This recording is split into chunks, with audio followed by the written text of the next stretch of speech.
Hello friends, good morning. எப்படி இருக்கீங்க?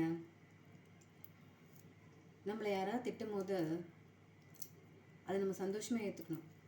ஏன்னா அவங்க நம்மளை மேலே அக்கறையில் தான் திட்டுறாங்களே தவிர நம்ம கெட்டு போகணுன்னு கிடையாது. ஃபர்ஸ்ட் நம்ம திட்ட ஆரம்பிக்கிறது யார் தெரியுமா? பேரண்ட்ஸ். அதாவது நம்மளை திருத்துறாங்கன்னு அர்த்தம். Second, teachers.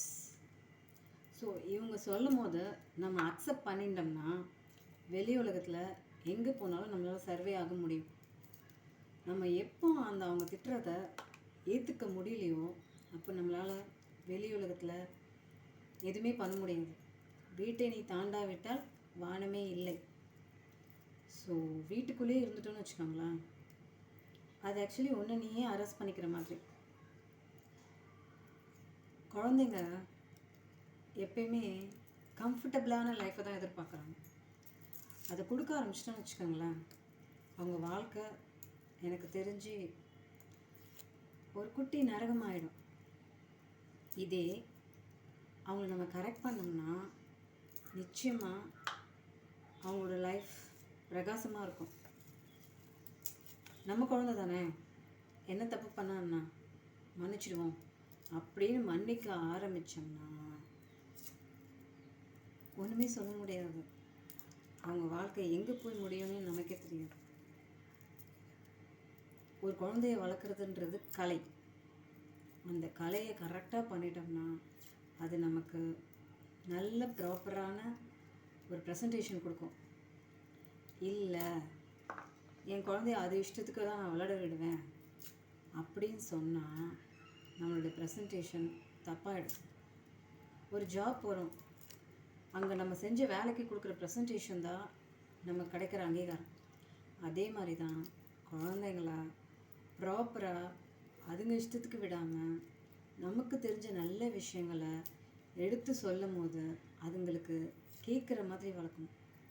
எதுன்னா மம்மிக்கு என்ன தெரியும், டேடிக்கு என்ன தெரியும் அப்படின்னு நம்ம அதுங்களை விட்டுட்டோம்னா கஷ்டம்.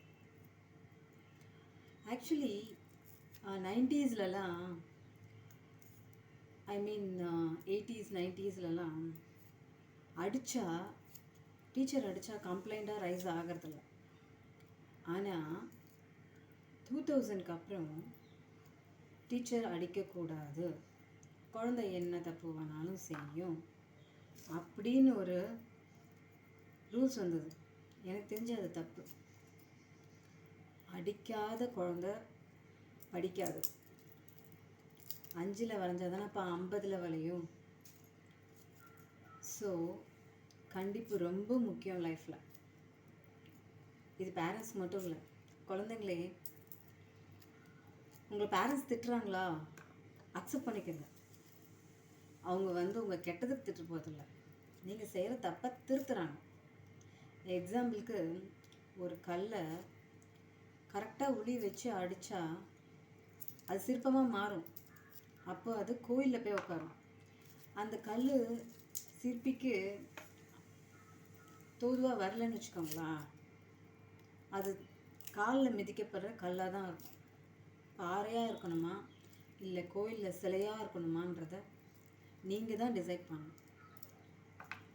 நம்மளே கையில் செல்ஃபோனை கொடுத்துட்டு என் குழந்தை எப்போ பார்த்தாலும் செல்லையே உக்காந்துட்ருக்கு, லேப்டாப்லேயே உக்காந்துட்ருக்குன்னா எவ்வளோ வீடியோஸ் போடுறாங்க.